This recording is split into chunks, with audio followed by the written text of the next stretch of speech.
ওয়ালাইকুম আসসালাম। হ্যাঁ ভালো আছি, তুমি কেমন আছো? হ্যাঁ ভালো আছো না? আচ্ছা তুমি কার সঙ্গে আছো? ওই মাদার চোরের সঙ্গে। ওই মাদার চোর তো এতই হারামজাদা। ওই শুয়োরের বাচ্চা, ওই তো লটির বাচ্চা। ওই সাওয়াচুদির বেটা মাগিল দিছে, এতই মাগিল দিছে। ওই হারামজাদের আমি সামনে পাইলে একটা এমন একটা চটকানি মারবো, শালা মাদার চোদ।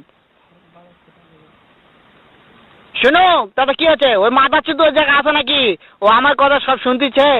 ওই সাওয়াচুদির বেটাকে শুনে শুনে আমি বেশি বলবো। শুয়োরের বাচ্চা, শুয়োরের বাচ্চাকে আমি একটা এমন একটা চটকানি মারবো, শালা শুয়োরের বাচ্চা, লটির বাচ্চা। তাই নাকি? ওই শুয়োরের বাচ্চা আমাকে মারতে চায়? শুয়োরের বাচ্চাকে আমি দেখা সাক্ষাৎ হলে বলে শুয়োরের বাচ্চাকে আমি এমন চটকানি মারবো, মাদার চোদ।